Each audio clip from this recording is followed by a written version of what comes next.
Praise the Lord. Okay, today we will be starting a series. Okay, this is not going to be one session, but it's going to be a series of topic on how to study the Bible. All right. So this is the first part of the series that we are taking. Now, in the series, we are picking up certain parts of it, which is textual history, manuscripts, and a basic introduction to biblical languages. We will go more deeper in these topics in our continuing session. Okay, but we will uh, touch on the important parts on this session. Okay. Now, when we hear the word Bible, it comes from the Greek word biblica. Now, biblica means books. So, when we speak the word Bible, it is not about a book, but it is referring to a collection of books. We use the term the Bible because we are referring to one specific collection of books which we call the Word of God. The number of books in the Bible are 66 books. The number of books in the Old Testament is 39. The number of books in the New Testament is 27. I'm sharing certain facts on the Bible so that you should be aware of and know. Okay, now the Bible is written by approximate 40 authors. Now I said approximate because a lot of confirmations about who's written or when it was written, that still is not very clear. But we have approximate information. Now it is written over a period of approximate 1,600 years. Now it is written also over almost 40 generations. Now the whole Bible, that is the Old Testament and New Testament, is written in three languages, that is Hebrew, Aramaic, and Greek. Now, when we look at the Old Testament, okay, now these things will like a little shake you up, but this is important to know and understand so that you can understand as you study the Bible more deeply. Now, the oldest book in the Bible is the book of Job, and it was before the books of Moses. Then we have the books of Moses, that are those Torahs, okay, the 5 books. All right, they were written in the period of approximate 1500 to 1400 BC. Okay, these are approximate figures. Then we have the book of Joshua, which is around 1350 BC. BC means before Christ. Then we have the book of Psalms, which is written by David and many other writers because it's a collection of Psalms. And this is from the year 1000 to 1400 BC. So it is written over a period of almost 600 years that these Psalms were collected in. Then we come to the books of Samuel, which are also contributed by Nathan and Gad. Now, the books of Judges, Samuel 1, Samuel 2 were written by them. Okay, then we have the book of Proverbs, which is written by Solomon and also Agur and Yehud. So they were also contributors into the book of Solomon. Then these two books which were written by Solomon himself. Now these were written in somewhere around 900 BC. Then we have the book of Joel, which is 850 BC. Okay. Now, when you are getting these dates and if you have knowledge of the book, you will understand the contents of the book with this information. Okay, then we have the book of Hosea, which is around 750 BC. Then we have Amos, which is 750 BC, also in the same period. Then we have Isaiah. Isaiah came later. Okay, that is around 700 BC. Then you have Jonah, all right, which is around 700 BC, and Micah. Okay, these three prophets or books of men of God were in the same era. Then you have Nahum, which is 650 BC, Zephaniah, 650 BC, Obadiah, which is 600 BC, Habakkuk, which is 600 BC, and Jeremiah. Jeremiah was along with these, that is during the time when Israel was just going into Babylon. So this was that period. So we have Jeremiah's books written. Now, interestingly, Jeremiah was there, his hand was there in the writing of the books of 1 King and 2 Kings. So, although he was a prophet, he was involved with the schools of prophets. So, they were used to write the book of Kings. Then we have Ezekiel, 550 BC, Daniel, 550 BC. So, Ezekiel and Daniel were in the same era. We have Haggai, which is 520 BC, Zechariah, which is 500 BC. Then you have the book of Chronicles. Now, Chronicles were actually instrumented by Zechariah, by Ezra, sorry. Ezra, he was instrument in the recording the book of Chronicles. And Ezra was around 450 BC. Okay, we have the book of Nehemiah, which was in the same period. Now, the book of Nehemiah is like contested as book written by Ezra, but because of the first, tense written, the words were written as in the first presence, like myself, I. So that is why people, believe that Nehemiah himself was involved in the book. So it is basically a debate between the theologians.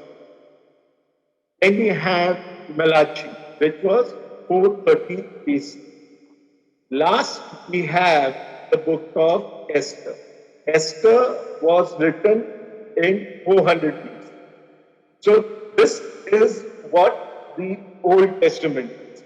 Now, when you look at the period of the books, you get an idea, okay, and understand the contents a little more deeply.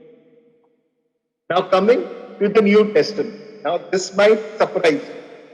Okay, the New Testament, you see, the first book was Book of James, which was around 45 AD. Then we have the Gospel of Mark, which is 50 AD. We have Matthew, the Gospel of Matthew, which is 55 AD. We have the letters of Paul, which was written between 50 to 78.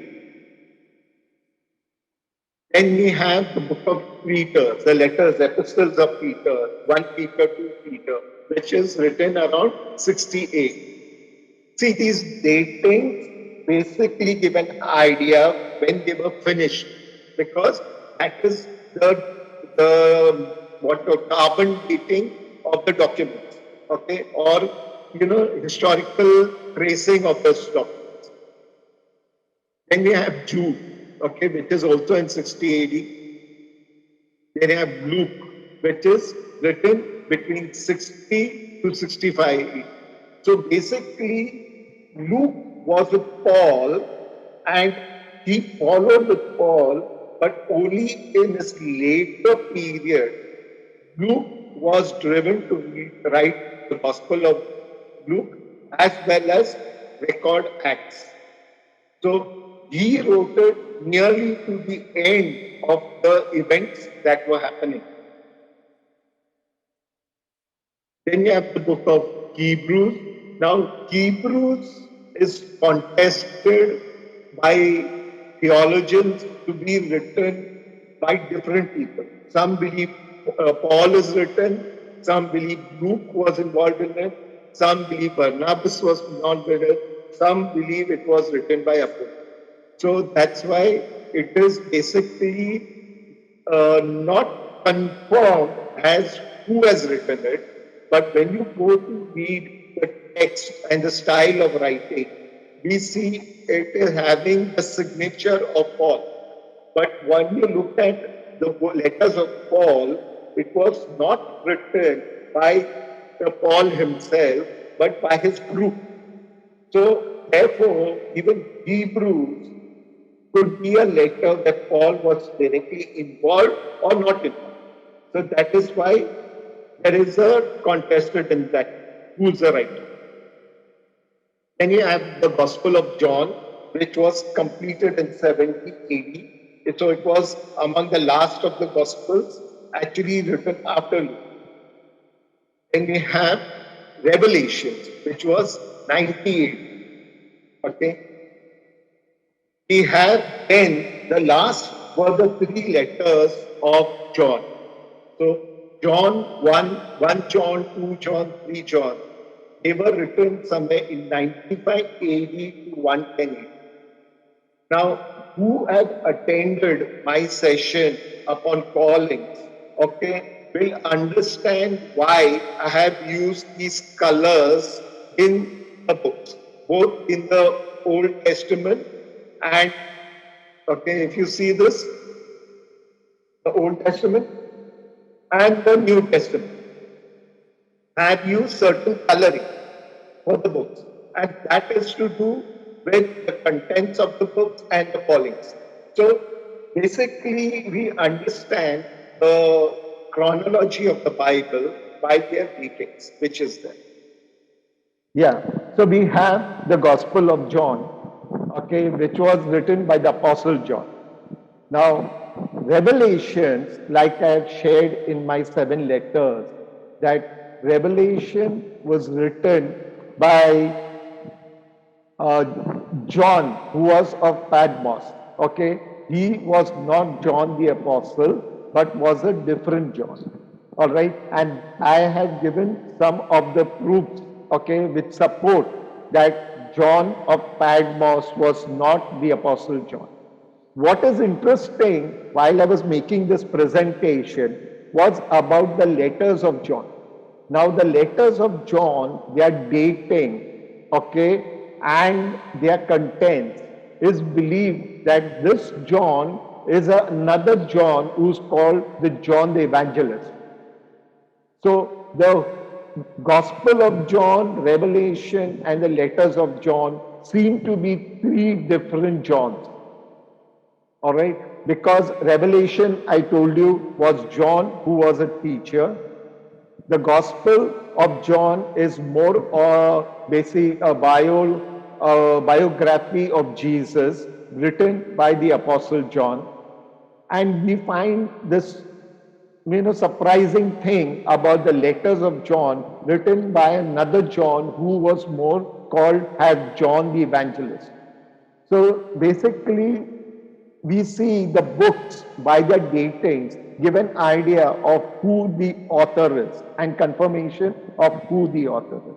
Now, whenever we do a Bible study, okay, in Bible college, they will tell you the Bible is the inspiration which led to canonization, which led to transmission. So these three things is what they will teach you about. The inspiration, that means the book inspired by God. Canonization, that these books were carried by the men of God. Transmission is the way in which it was handed down towards the church and to the people. Now, we are not going to do anything of this. All right. Now, the reason I am taking a different approach is because you need to be prepared to face people like who have Brad Ehrman. Now, Brad Ehrman, if you know him, he was basically considered a scholar on the Bible. But he became an atheist and he spoke and attacked the gospel the most. So today, he is the one who is always quoted to prove the Bible wrong. Okay, especially the New Testament. And what he has said in his book, okay, which is misquoting Jesus, and these New Testament manuscripts he was referring to are copies, all differ from one another in many thousands of places. These copies differ from each other in so many places that we do not even know how many differences are there. Now, these are the statements that you should be able to confront and, prove, okay, that the Bible is not wrong. But unless you do not study it in its historical contents, you will not be able to, or its textual contents, you will not be able to, confront such statements. Because to tell you the fact, he is not actually wrong, but yet he is wrong. So how do we go? That we will understand when we study the Bible more deeply. Now let's study manuscript. Manuscript means basically documents which are handwritten. That means during that period, there was no other means of documenting other than writing by hand. Now these were written on multiple media, okay? They were written on stones, they were written on papyrus, that is, paper made of the plant, okay, like weeds. And then you had also leather, okay? Now those which were written on leather or things like that survived long, some didn't survive much. So we have much, documents that perished through the period, okay, because of what media they were written on. Okay, there is none of the documents that we have are original documents, means none of them were written by the author or the one who wrote that book that exists with us. Now, no copies of Moses exist with us, no copies of Isaiah exist with us, no copies of even like we take the other writers from New Testament like Paul, or we take even John. None of them exist. So we do not have one single copy of the original document today. Second, the manuscripts that we do process are copies of copies of copies of copies. So that means they are copies that have gone over generations, and these dates are between one copy and the other copy is quite a large gap. So we don't have like in the same period. We have over a certain number of years another copy, and number of years another copy. So we have multiple copies, but over a period which was quite a difference. Okay. Then these manuscripts are not identical to each other. Okay. Now people may be shaken. What is I'm talking about? But that is the fact. Okay. No of these manuscripts are identical to each other. Okay. Other things. In the Old Testament, we have something like around 10,000 manuscripts. All right. So we have almost around 10,000 copies, or they could be fragments, or they could be documents, or of the Old Testament, which gives us information about the Old Testament. Now, coming to the Old Testament manuscripts. Now, when you look at these facts, okay, you come to know, compare this with any other historical document. The Old Testament has 10,000 copies, and the nearest copy is just 150 years. Okay, so this information compared to the other documents, like the best document is the Homer, which has just 643 copies, and the difference between the original and the copy that exists is 500 years. All right, same you take up with the other documents. These are historical documents which are accepted by the world. Now, if these are accepted, then the New Testament stands a better, acceptance compared to these documents. Then let's take, okay, other facts. Now coming to the New Testament. In the New Testament, we have 5,700 plus Greek manuscripts. That means manuscripts which were of that old period, okay, when they used to write in Greek, okay, the document during that period. We still have something like 19,000 manuscripts or documents of Latin and other languages.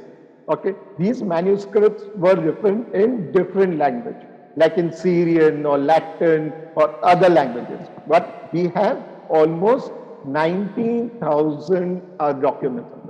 So when we compare this, okay, with the New Testament manuscripts, we see the New Testament has the gap of between 25 years to 150 years. That means the nearest document is around 25 years old to the original.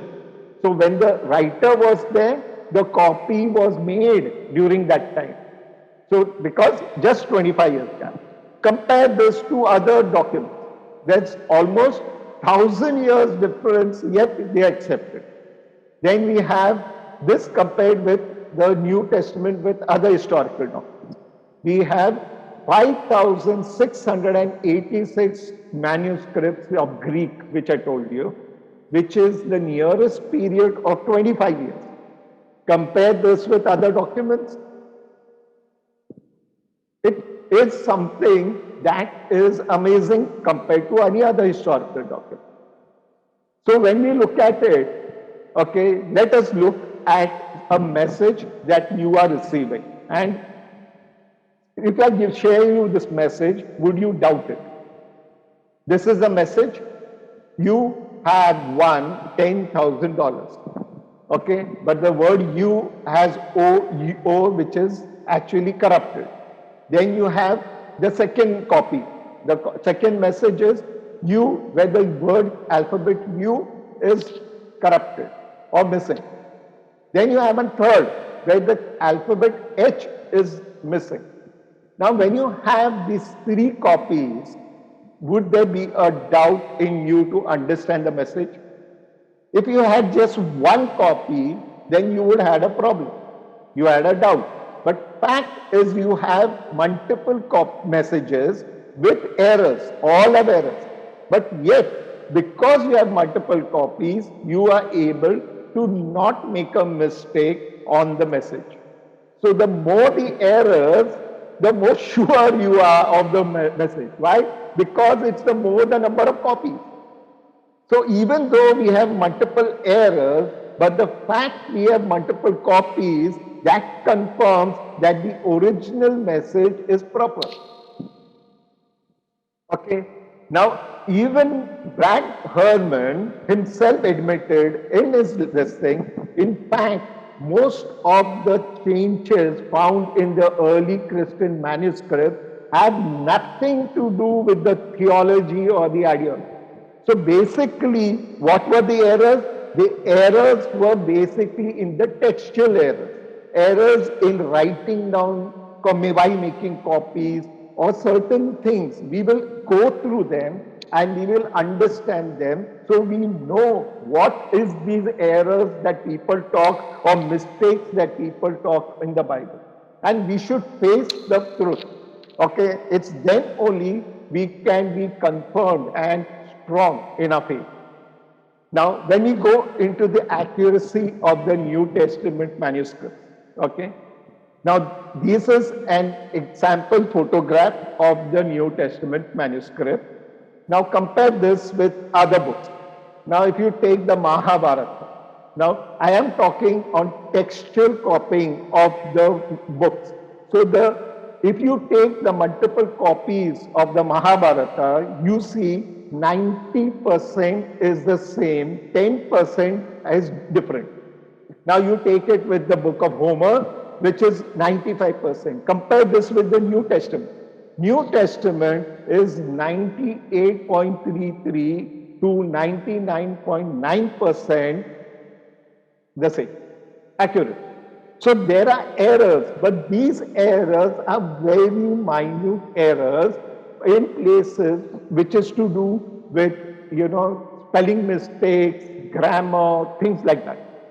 Okay, but the message is not affected. So message is held. The mistakes are more in the textual mistakes while copying or writing it down. So bottom line is, the Old Testament and New Testament have more manuscripts, earlier manuscripts, better copied manuscripts, and more reliable recorded history than any other book in its time.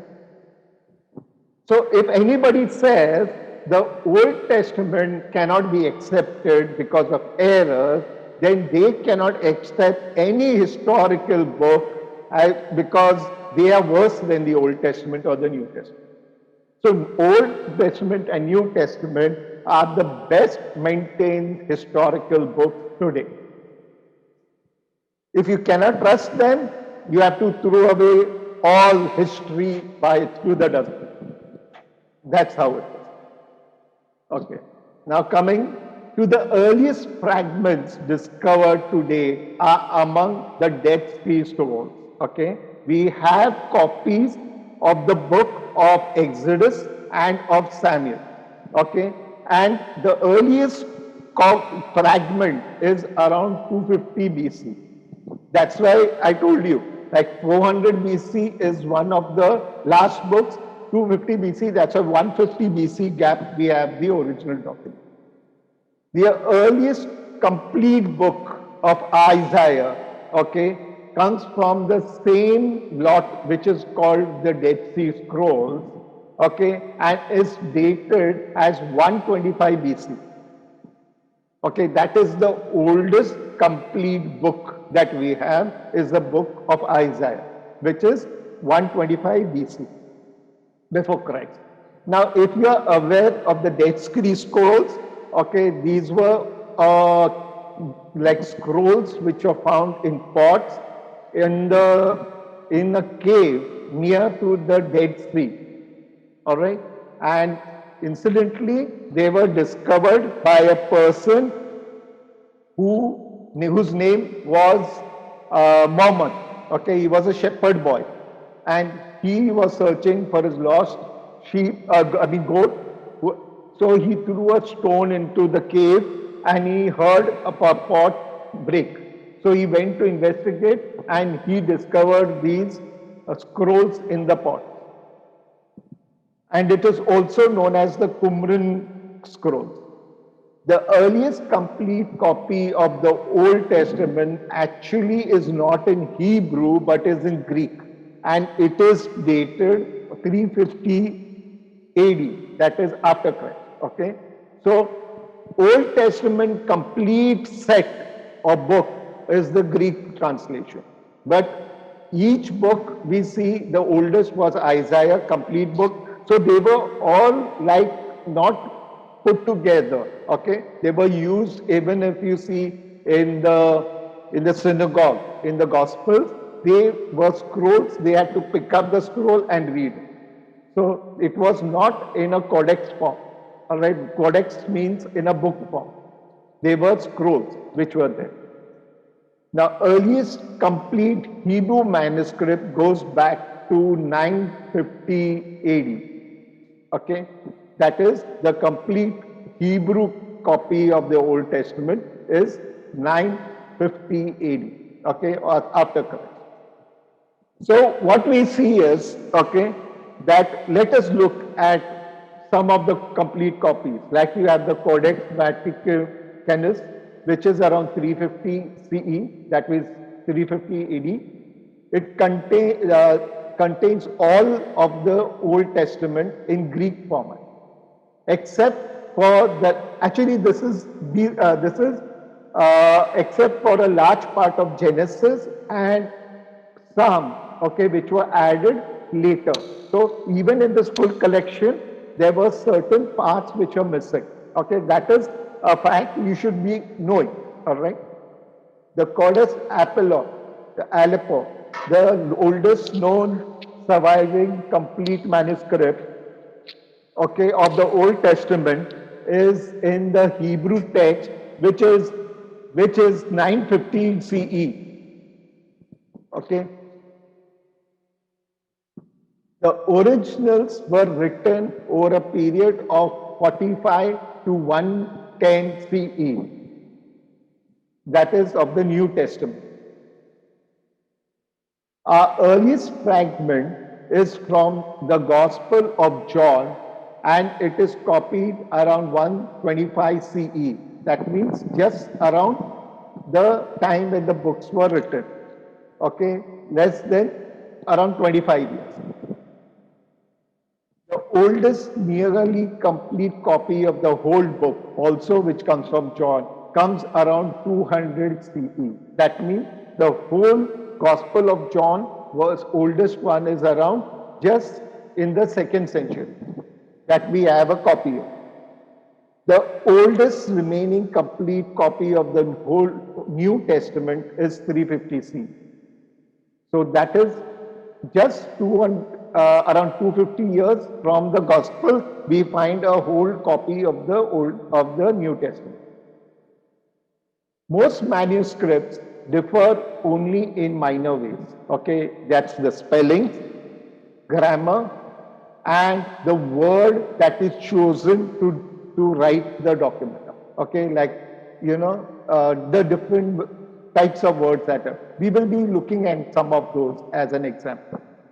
Now, some manuscripts do have greater variation, means there is more than just spellings, grammar, and words.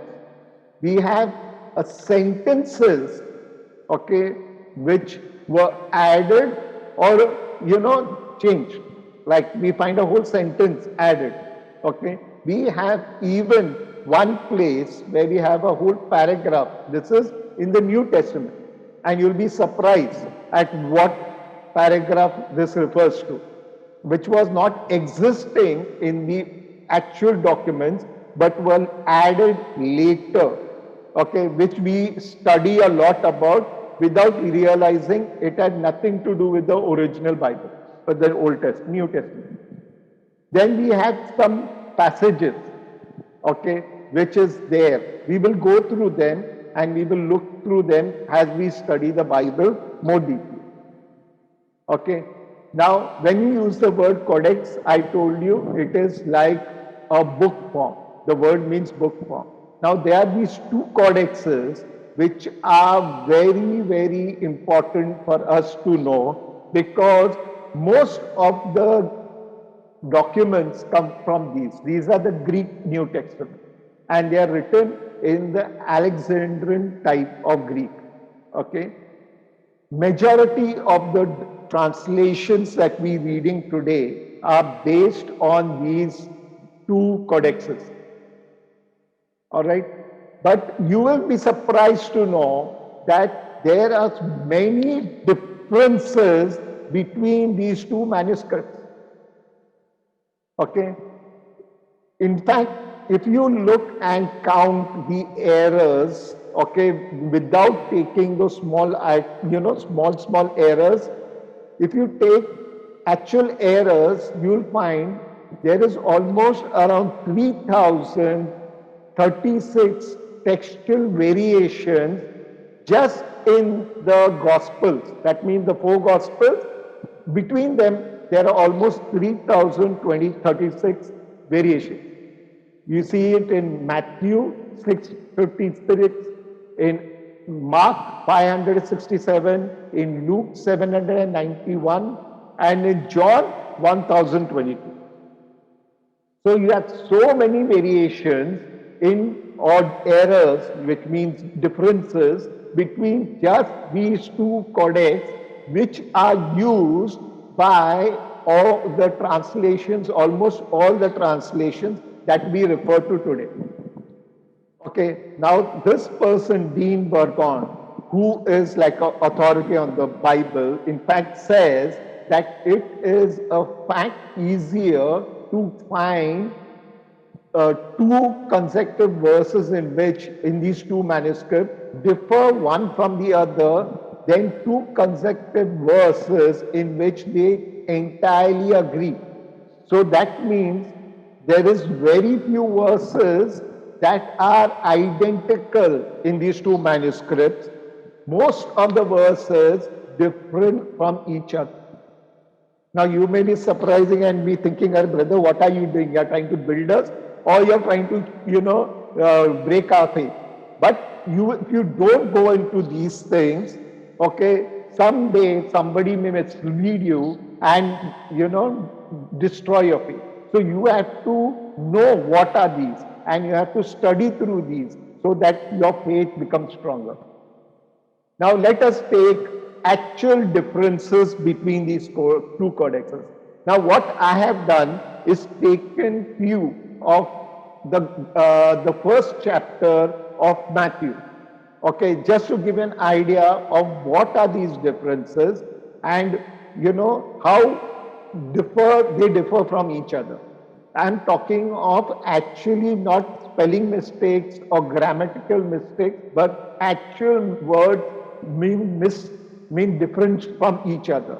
Like you have Matthew 1:3, which uses, okay, the scripture says, and Judas begat Paris and Sarah of Tamar, and Paris begat Isrom, and Isrom begat Aram.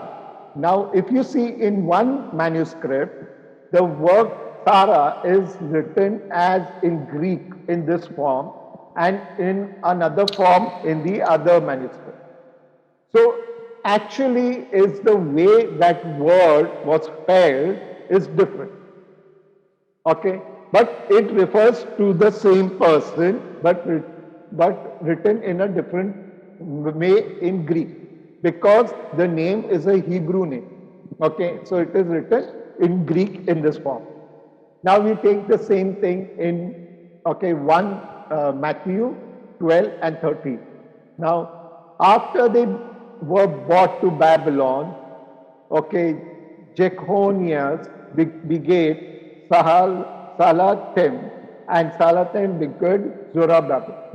Now the word begat, okay, the same in the next scripture, okay, you find in one manuscript the word is the word begot, okay, but in the other manuscript it is used is a different word, okay. The word actually used here says the one brings one to the way of life. Now when you look here, it is saying begot, the other one saying bring one into this way of life. Now you will wonder, why did the person writing down change it? Now when you actually study both the words, okay, you will be surprised. You actually land up understanding what it means to be born in this world.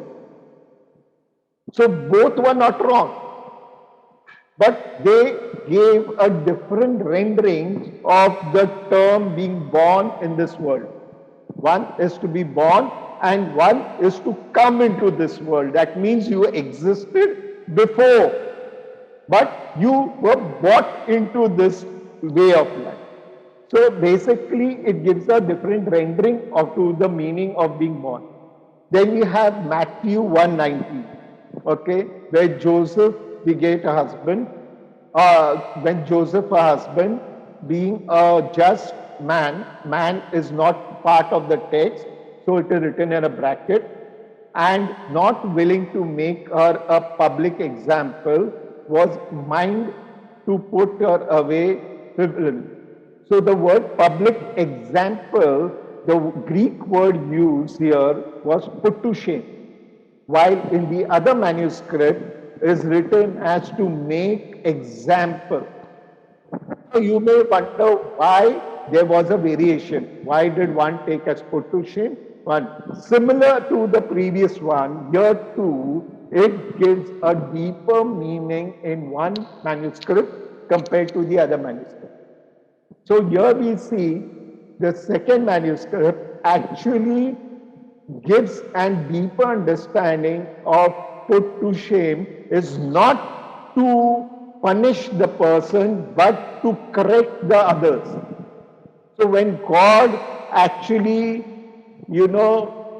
deals with evil, not to because he wanted to destroy evil, no, to save that which is good. So that is why he makes it an example. So if you understand this, you will understand why God created man to deal with the darkness created by the angels. Okay, it's not to put the angels to shame, but to make them an example, the fallen angels. And that is why he created man to deal with that. So when you go into those words and go into the deeper meaning, you understand more deeper the scriptures. Matthew 1:20. In this scripture, the word Mary, okay, is written as Mariam, in which means they are rebellion. And the other manuscript, it is written just the term rebellion, not they are rebellion. Okay, so the conjugation of that word, okay, which is actually a verb, okay, which is used as a name, is different. It is written in one person and in plural, that they are. Okay, so here it's a different thing. Now here too you will find a much deeper rendering of the scripture. Okay, now why? Because you will find the name itself had a prophecy in it that people will use her to rebel against God.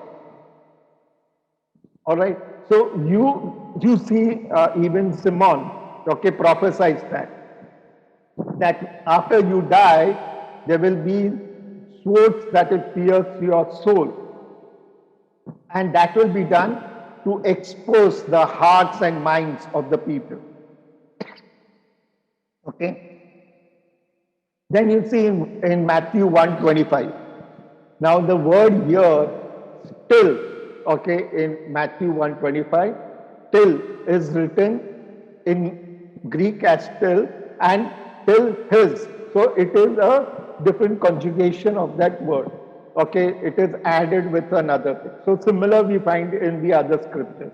So what we see is all these errors are nothing that can change your belief or, kind of shake it. But in fact, they strengthen you. So that's why they confirm your scriptures more by the difference of these in the manuscripts. Okay, textual basis of the Bible translation we use is the modern critical text. The text of the Old Testament and New Testament are reconstructed from all presently known manuscripts. Okay, Bible translations, they are basically or based on the known manuscripts, giving greater weight to those manuscripts which are earlier or appear to be more reliable. Now, it doesn't mean that any manuscript that is found, which is older, is now used to change the whole Bible. No. What they do is they confirm that older manuscript with more copies. Okay, though these copies are needed to verify that older manuscript. Like there is a very important fact which is there in the book of book of Revelations, which says the number of the beast is 666. Now there is a older manuscript which is found, okay, which has the number different, but yet we find the Bible is not changed. Why? Because it is not confirmed. It has to be confirmed with more copies, and then only we say that it has been changed after a certain time. So today we still stick to the number of 666 in our translation, but we are looking for older copies to know if somebody had changed this number in between. Okay, so that is why just not older, but also we make sure it is more reliable. This is used in most modern translation. Okay, variants are leading whatever the variations are there between the manuscripts. They are highlighted and noted in the footnotes. That's why when you read a Bible which is for Bible study, you will have lots of footnotes. And in the footnotes, you will get information about, in some manuscripts it is written as X and other manuscripts written as Y. So you have an idea or understanding of what the difference is. If you are reading my daily messages, you will understand my revelations or understanding of those amazing things many a times is by these footnotes. So in the footnotes, I come to know, okay, some great understanding of the word of God because of the variation.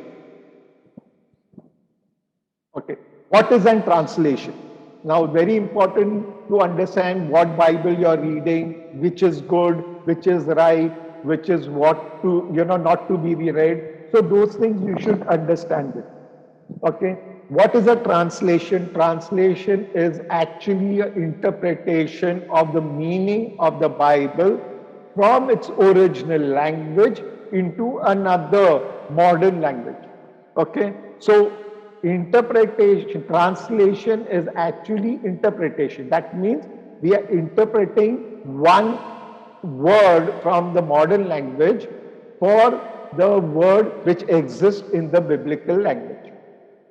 There are more than 500 different English translations of the Bible that exist today, as well as translations of over 2,000 in other languages. So there are so many translations which are available. Okay, so we should know which is to be read, which is good, when you should read what translation, that should be known to us. Do we have a perfect translation? Answer is no. There is no perfect translation that exists till today. So then what are we studying? We need to understand. And which is the right, better translation to study, that we need to understand. Okay. Now in Greek, okay, there are total 3, this is an example which I am giving it to you, is in Greek there are totally 3 words used for wine. Okay. All right. We have the word onios, okay, which is in strong number 3631. I think what I'll do is I'll come back to this screen after another so that you'll understand a little better. Okay. So I'll come back to this in later. Okay. Now, literal translation. Now, this is a translation that is word to word translations. Okay. Now, you have also, which is known as dynamic translation, that is thought to for thought. That means one thought to another thought, you have a translation. Then you have the free translation, that is the paraphrase translation, which is there. Okay. These are the 3 different types of translations which are there. Now, when you say literal translation, okay, or word to word translation, it seeks to represent the original text in a more word-to-word manner.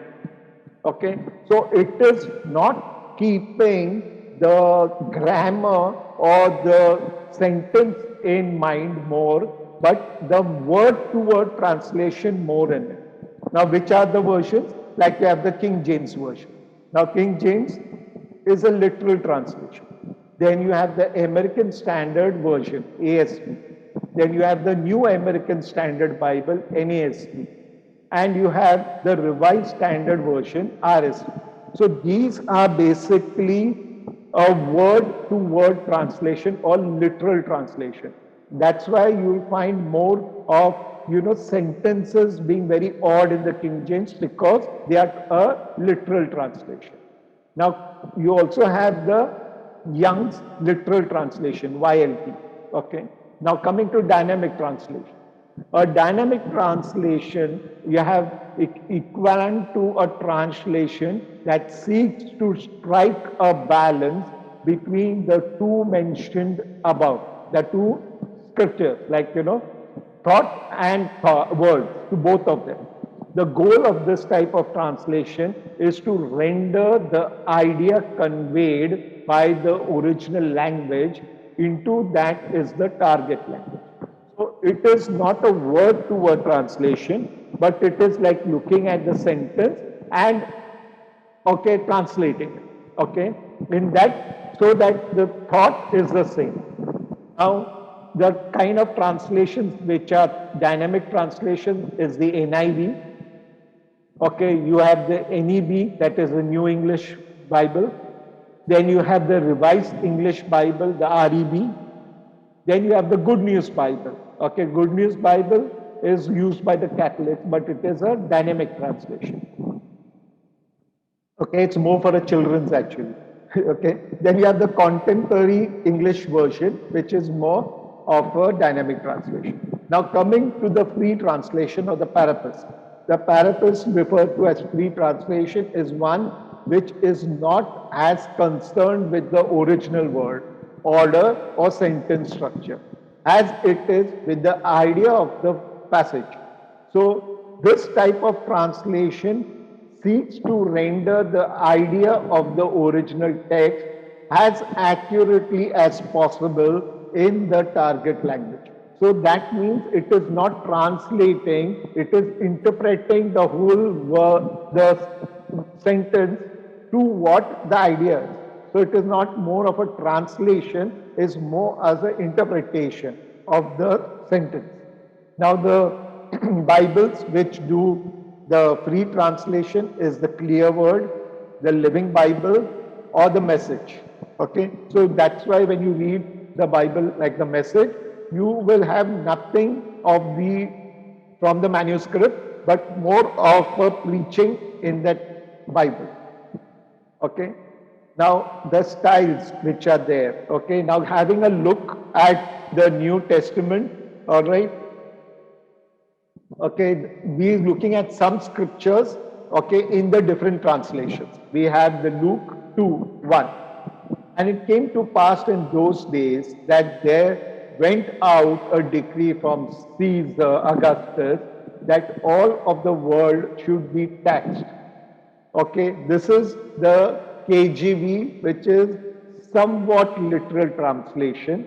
The same scripture in NASB.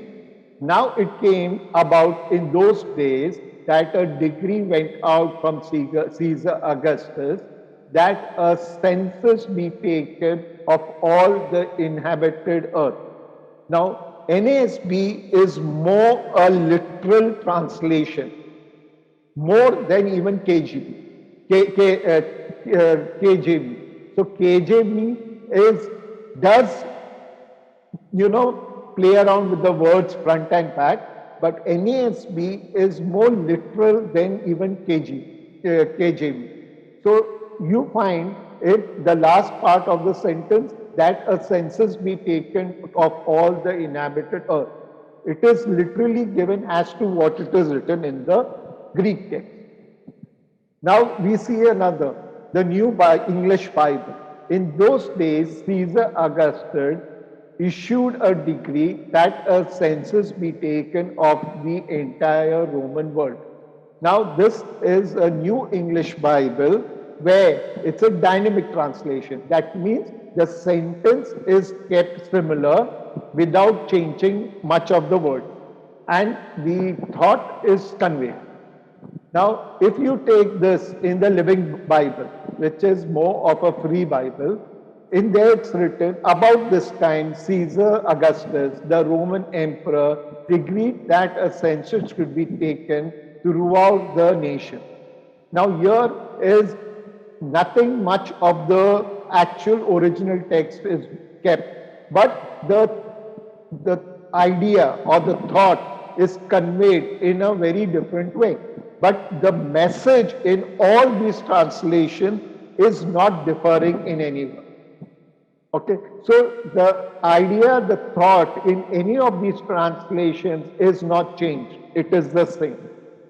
So when you go from one translation to the other translation, you are not reading a different Bible, the same Bible.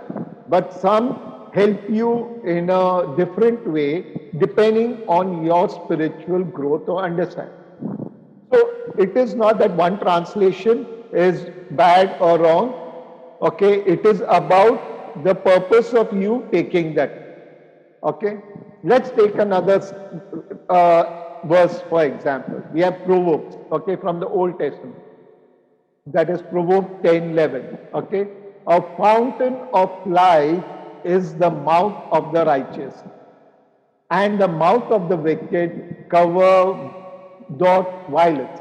This is the Young Literal Translation. So this is a literal translation. Now the same in the NASB, which is a more literal translation. The mouth of the righteous is a fountain of life, but the mouth of the wicked conceals violence. So here we find the actual words are translated in this thing, okay, more accurately. Now, if you take a dynamic translation like NIV, the mouth of the righteous is a fountain of life. Now here, the part is similar, but violence overwhelms the mouth of the wicked. Now here, the part of it overwhelms, and there is the wicked conceals violence.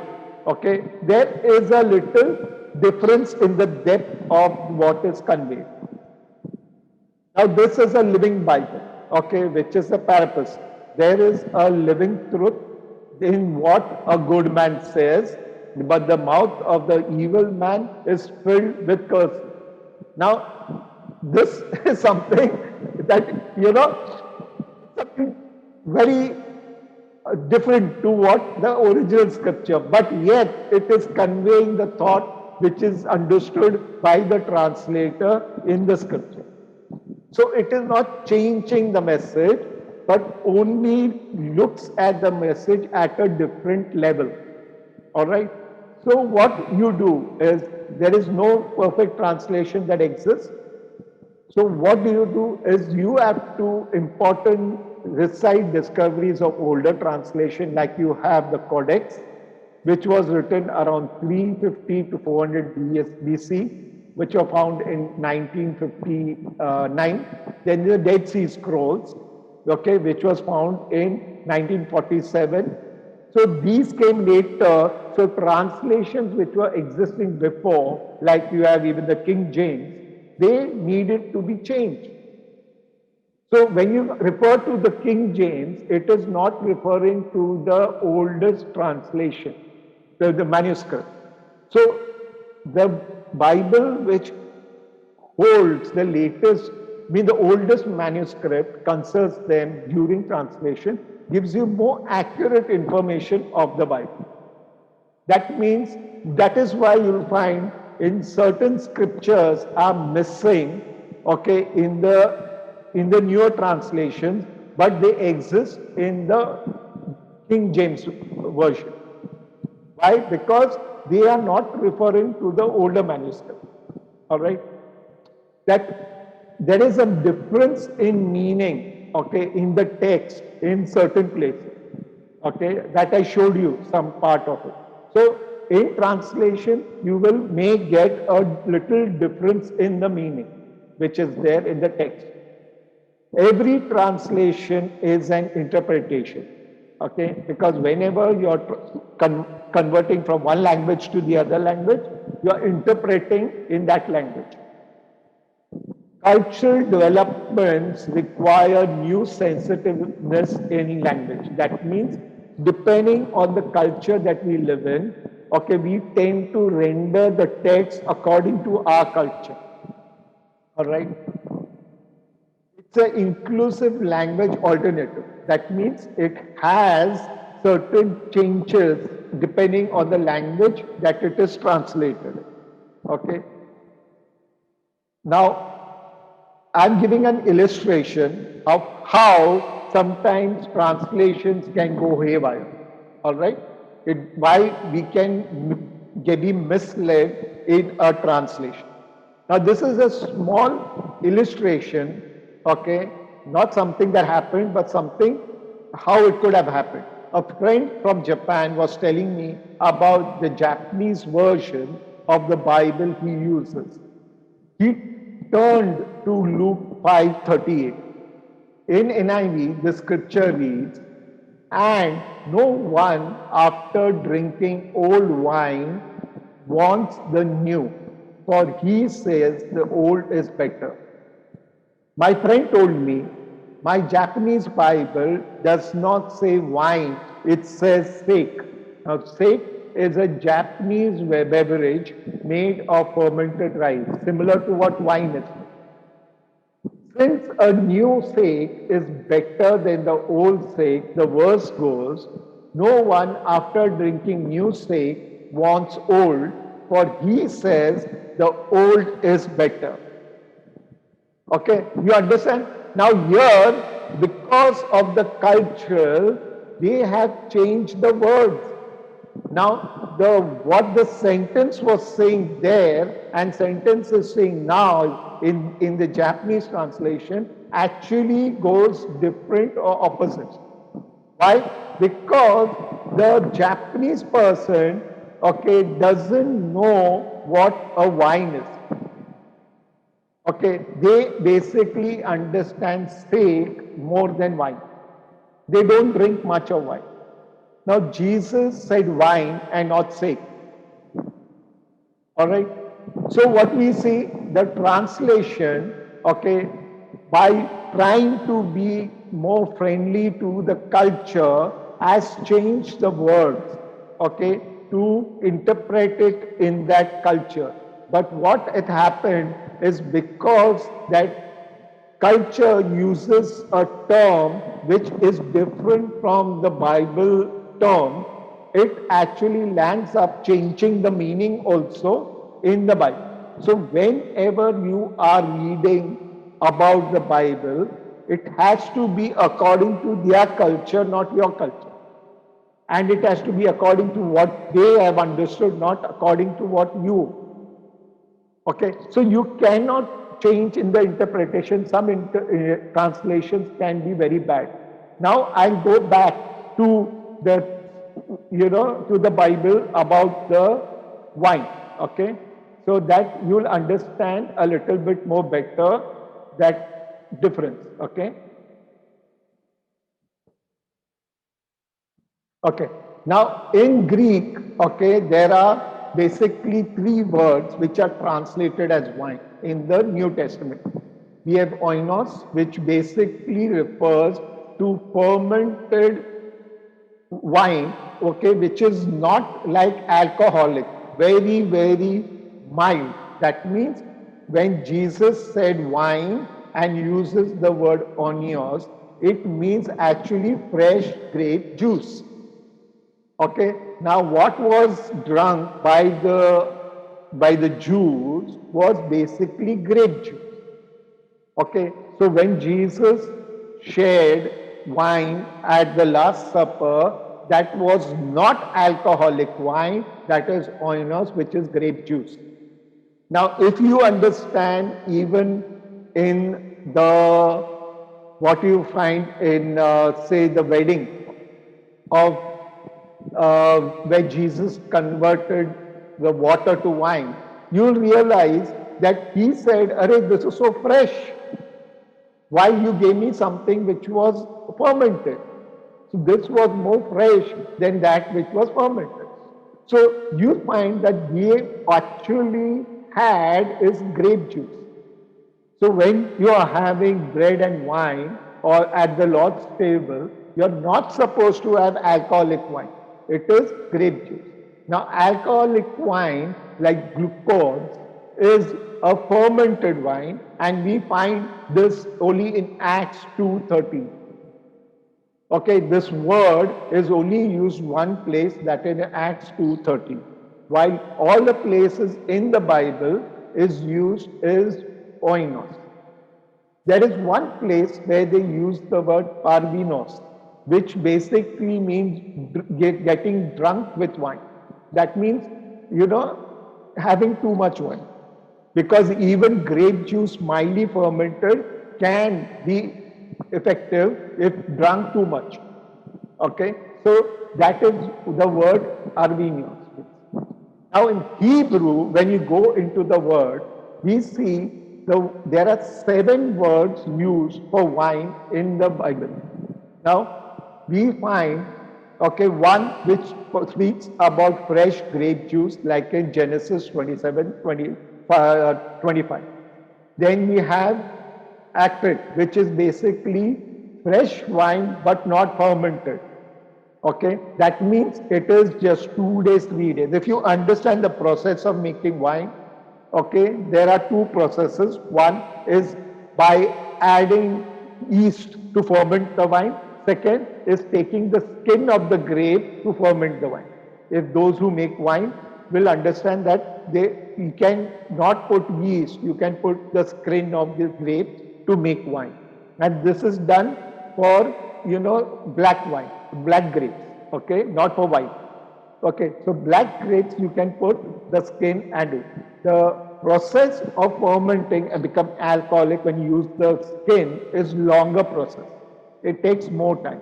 But putting yeast is a faster process. It breaks the sugar, what yeast does, breaks the sugar to alcohol and means break the sugar into alcohol and carbon dioxide. That was yeast does. That's why it ferments fast. All right, because in grape skin it needs to first decay and then start becoming an agent to do fermented. Then you have yahin, okay, which is fermented wine, but this is not very strong fermented wine. Okay, then you have, this is manmak, which is basically flavored wine. Okay, that is spiced wine. Then you have shaker. Shaker is actual alcohol. Okay, alcohol, which wine is actually what we drink, which you find in the bottles.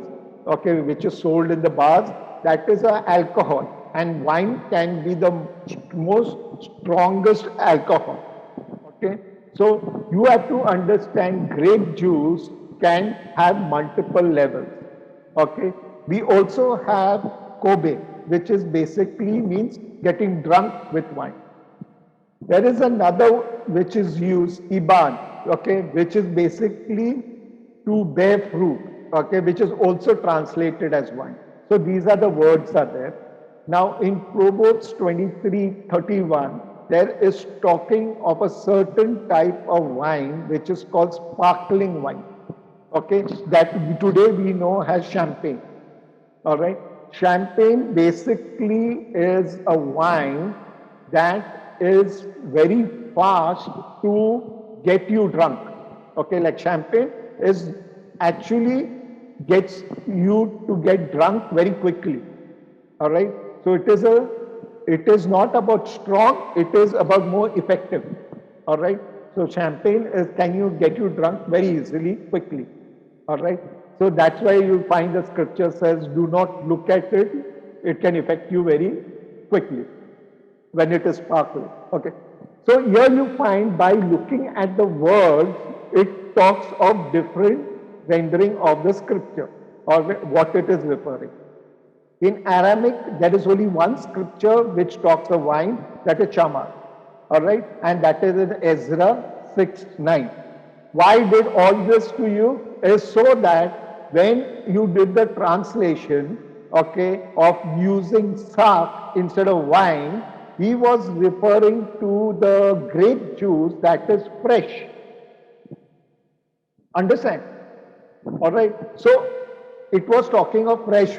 Now, if we look at the scripture itself, okay, which is referred, Luke 5:37-39, is no man put new wine into an old bottle, lest the new wine can burst the bottles and be spilled, and the bottle shall perish.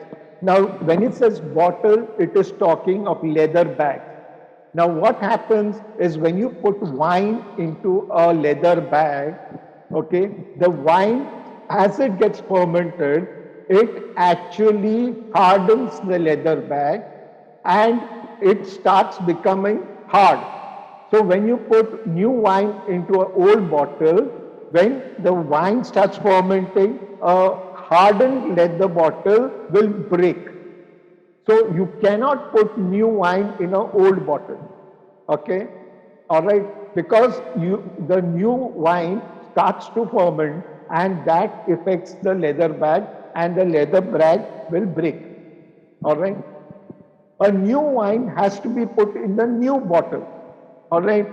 And both are preserved. That means as the wine ferments, the bag is able to take, okay, the consequence of the fermenting of the wine. No man can have having drunk old. Now the wine word does not exist here. It has been added. Okay. So you have to read it without the word. So no man also having drunk old straight away desire new, for he said the old is better. Now, what is it talking about? It is not actually talking more about wine and bottle. They are symbolic to what is known as understanding or doctrine. So basically it's saying any new doctrine, okay, understanding cannot be taken by a mind which is very, what you call, as stiff neck, or that is hardened. So that new teaching will actually destroy that mind which is hardened already with old doctrine. So old doctrines, okay, if somebody follows the old, cannot handle a new understanding. It will break the bottle, break that person. So you need to have been renewed. That is what baptism is about. Renewing your mind so that you can accept the new understanding which comes from the Holy Spirit. Okay, so it is talking of the baptism of the person. So when you look at the scripture, there is saying, no man having drunk old straight away desire new, for the new bottle, that is the person, said the old is better. The old bottle said the old is better. So that is what the last scripture says. Now, if we look this in the other way, all right, no man having drunk new straight away desired old. For the new bottle says the new is better. Right or wrong? So basically it is talking, the old mind cannot take new understanding, it desires old understanding. The new mind will take new understanding, it will not take the old understanding. So it is either way you look at it, when you go into the understanding, there may not be a change in the understanding. Alright, but you may be shaken with the translation, alright, but you need to go in the depth and go into the scripture. Then you get a better understanding of the scripture. Alright. Now, there are certain issues with the New King James Version, which I am highlighting because it is the version which everybody uses to study the Bible. Alright. So we should be aware of certain issues with the King James Version, and there we should be understanding these things.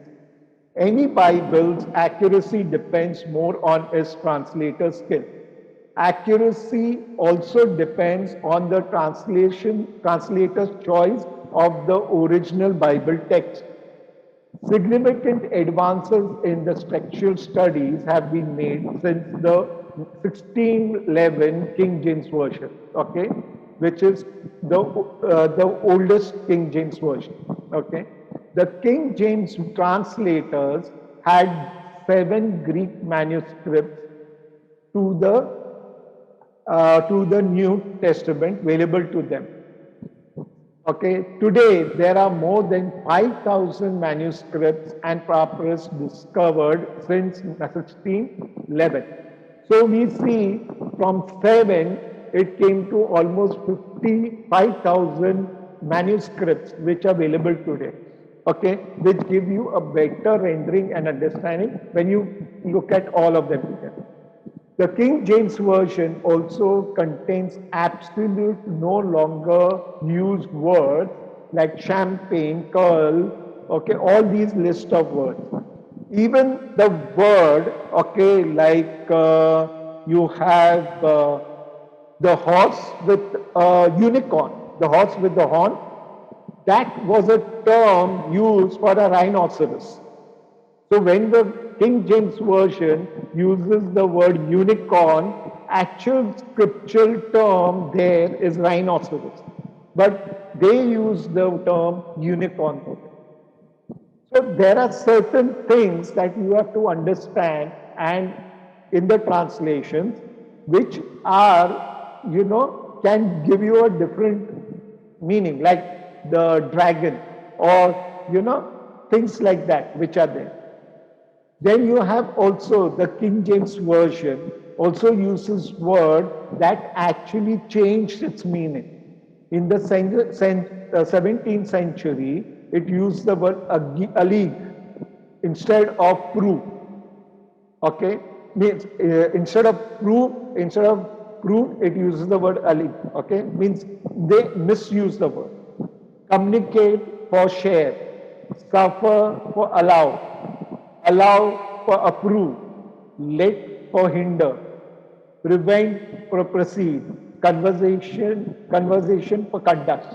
So we find there are certain misuse of words which can give a very different understanding. So there is a danger when you stick to just the King James Version, okay, the older King James Version. All right, there is different versions of the King James which you can refer to. Like King James Authorized Version is a little more later, okay, which is known as KJV AV, okay, which is now generally used for Bible study. Okay, is the King James Version perfect? No. Is it more accurate than other versions? No. Is it a bad version? No. So it is not bad. It is good. But you have to understand its limitations. Okay? So not stick to a version. Alright? The King James Version has been always a something what called favorite translation for almost around 400 years. However, it is not based on the oldest and most accurate manuscript. And also it uses the Elizabethan style of Old English, which is very difficult to understand. All right. Which version should I choose? One which is more accurate. Also, you have to understand the intended purpose, the purpose of what you are using that translation. Now, if it is to study the word, you will go for a literal translation. So, like I normally prefer KJV and NASB because NASB is more literal, okay? While KJV is more of a standardized version, so I do not leave that, but I refer to both of them. So similar, or even ASV. So I would not stick to one version, I will stick to 2 or 3 versions of the Bible. okay, but if I'm doing a Bible study. But if I am preaching, I would more use the NIV. Okay, the NIV is more of a dynamic version, so I may quote the NIV more if I am preaching. But the pre-translation is not something that I get along.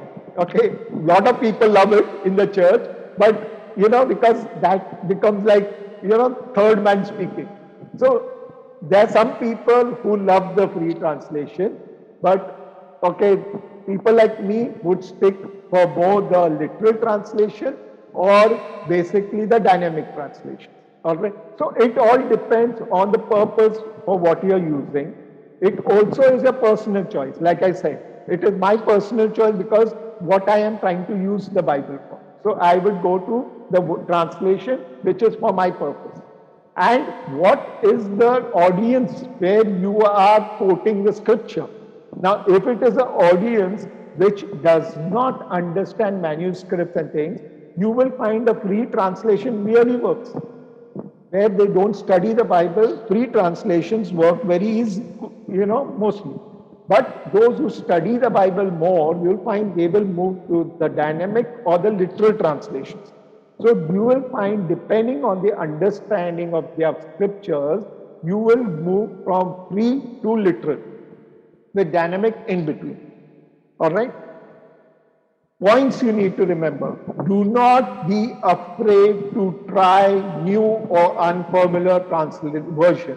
But because when you go to different translations, okay, or scriptures, Bible, you may literally find an amazing rendering of that word which was not that well rendered in the other translation. All right, it does give a little, like you see in John 17:12, it says, I protected them in the name, okay, them in the name which you had given me. This is what NASB says, and KG will say, I protected those who have given me in your name. So you'll find there's a difference in the rendering.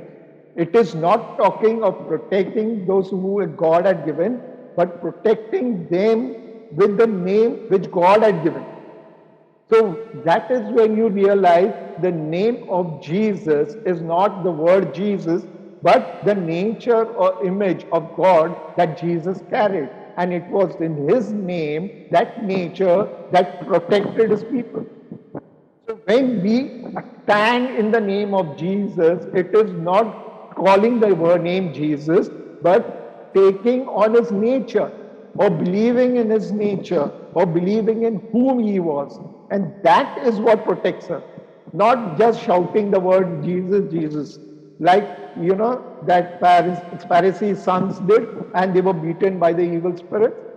So we can't do that. We need to know who Jesus is. We need to be who Jesus is. And there is the power that protects us. So as you go into the translation, you find you get a better entry. Always try to refer to 2 or 3 different translations together. Do not rely on just one translation.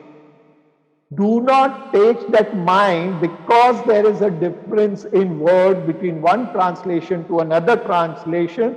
That means this translation is antichrist or satanic or things like that. Understand, it is the limitation of the translator to understand the scriptures.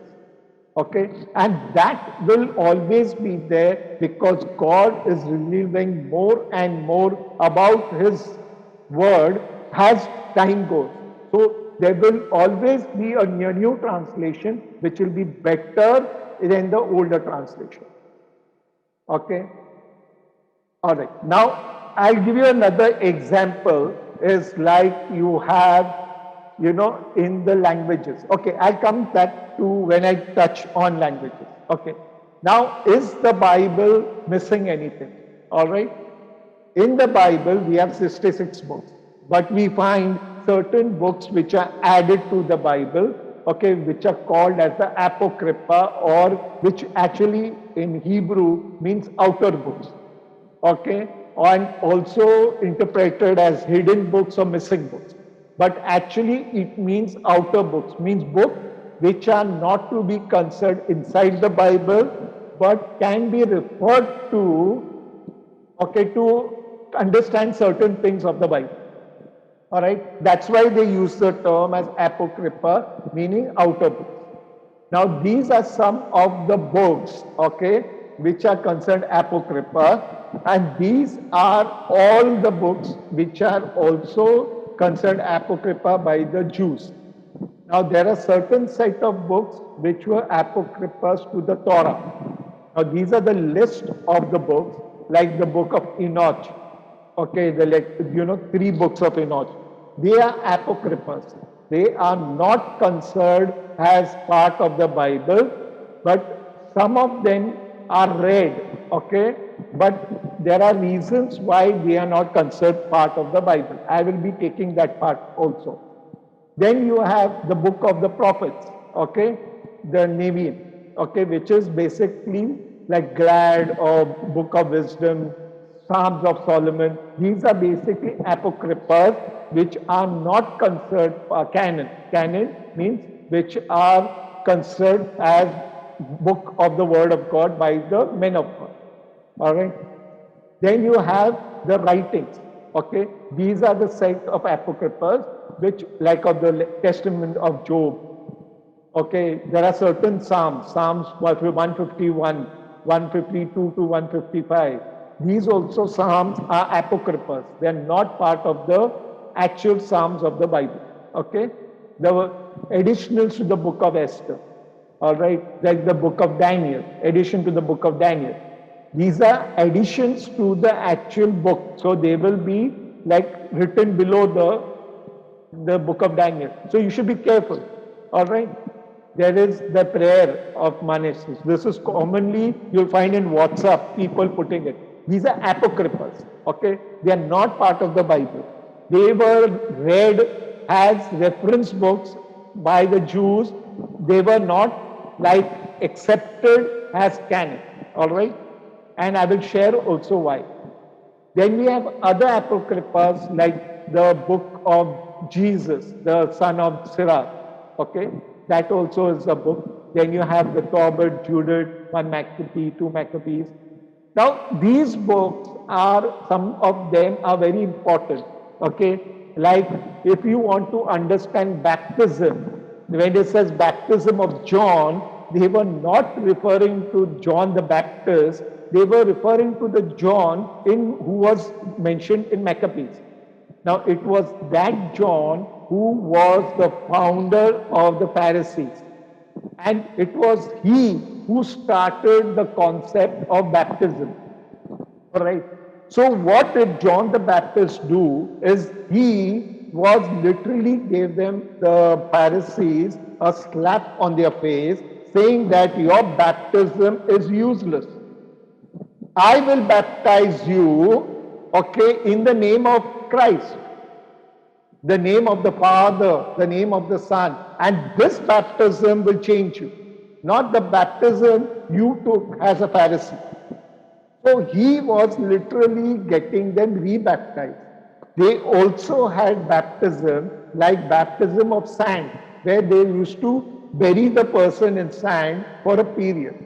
Even the baptism of water was not like dipping in water.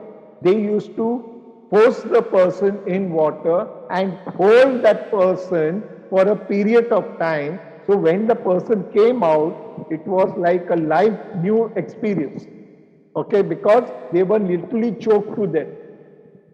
And that is the kind of baptism the Pharisees followed to prove that they were righteous. And John the Baptist changed that. So you understand more things when you read certain of these books.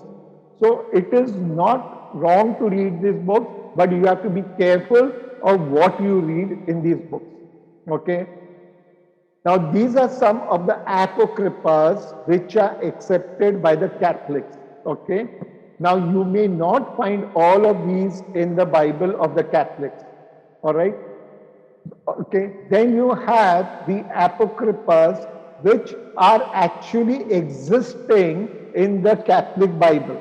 Now, these are like the book of the Wisdom of Solomon, okay, all these Maccabees 1 and 2, the third Maccabee is not there. So these are the ones which they have included into the Bible. All right.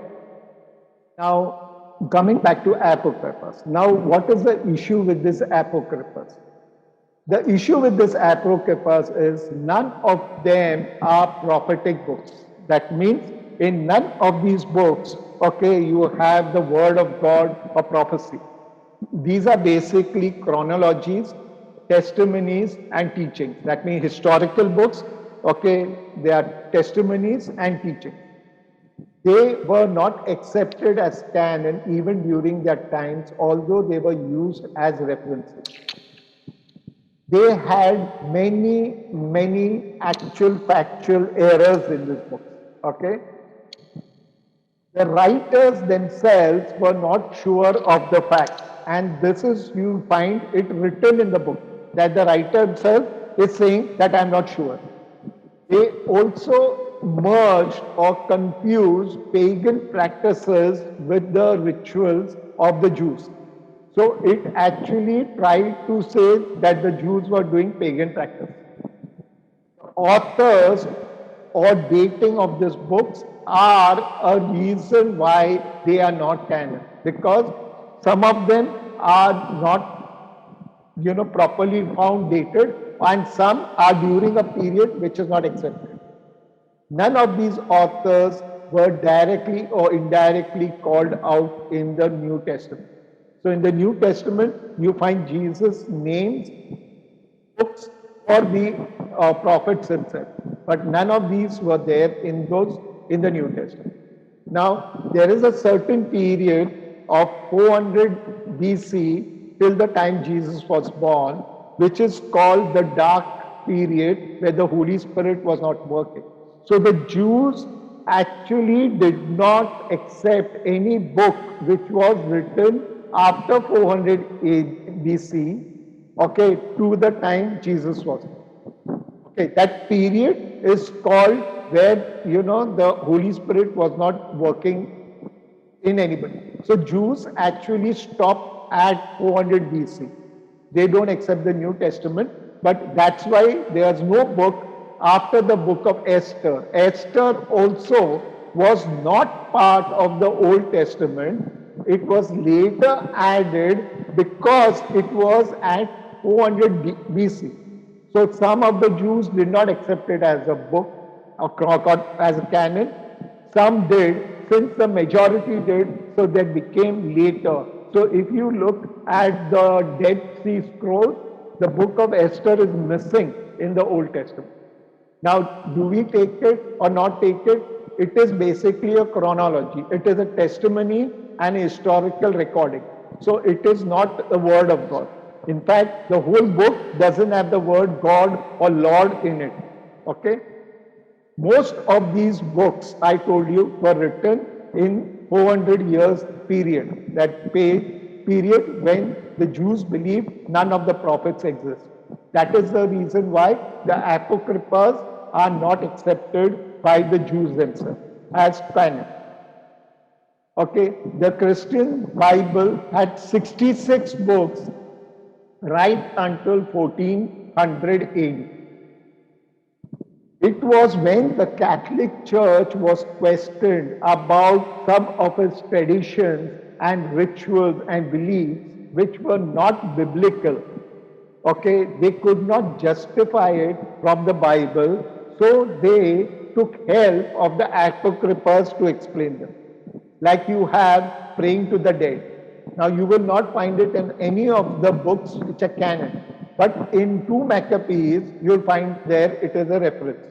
Okay, so 2 Maccabees 12, 45, 46 talks about praying to the dead.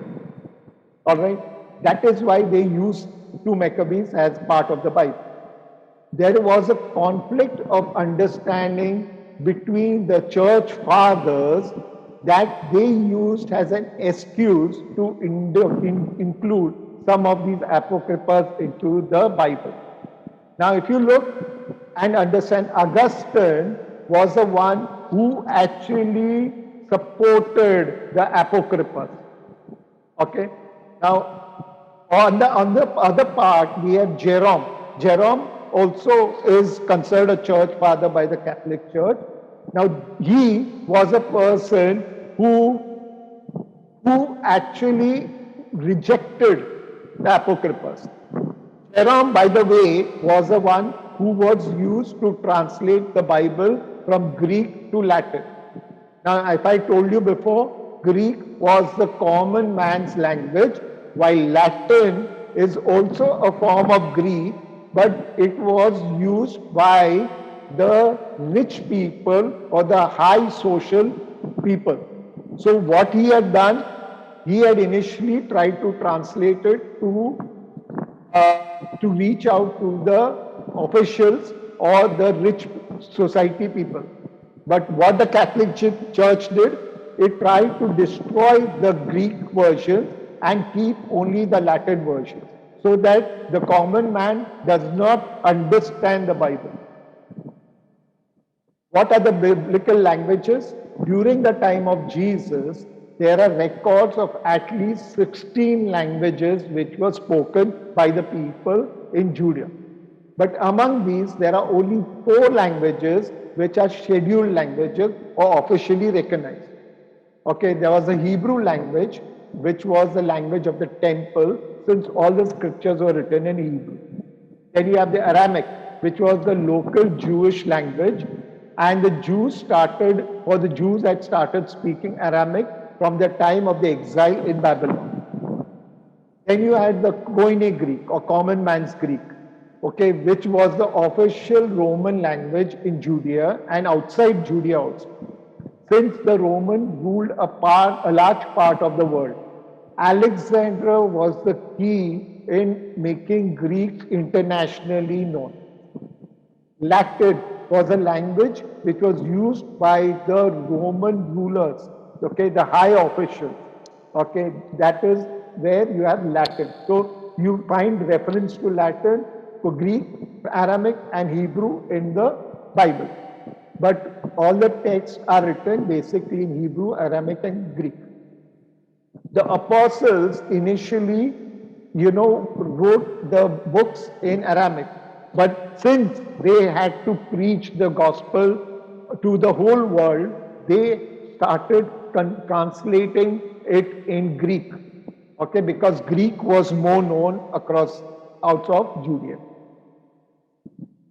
To study the Bible, one needs to understand the languages in which the Bible is written.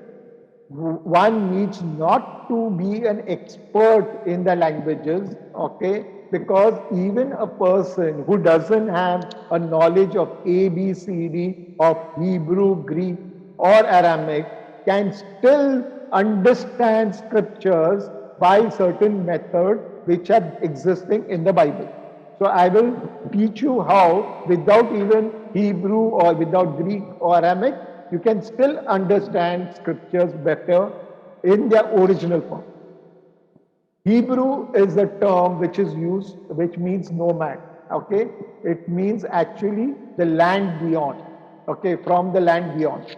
So basically, it is a term for Christians because we are from not of this world. Okay, it was a dialect used by these nomad people. It was the first modern language. Okay, because it started with symbols which became ideograms, then became alphabets. And a modern language is a language which is made of alphabets.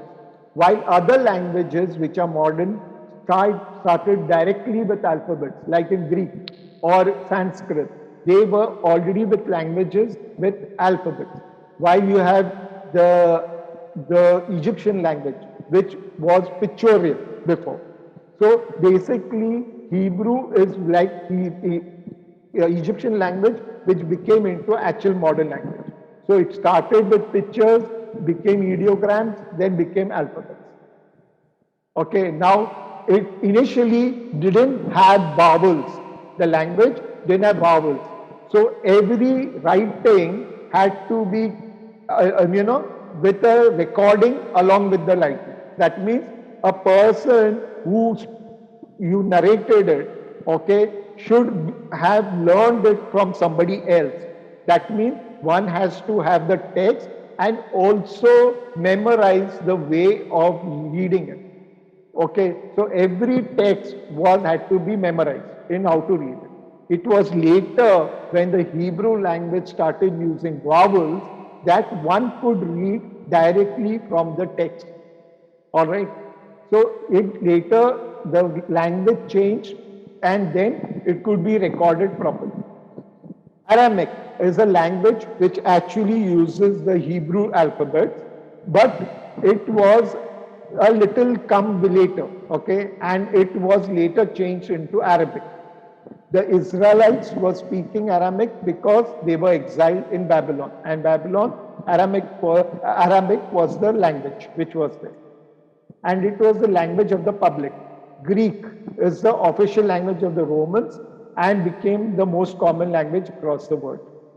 The Old Testament is solely written in Hebrew, leaving for half the book of Daniel and certain words in between in the various books.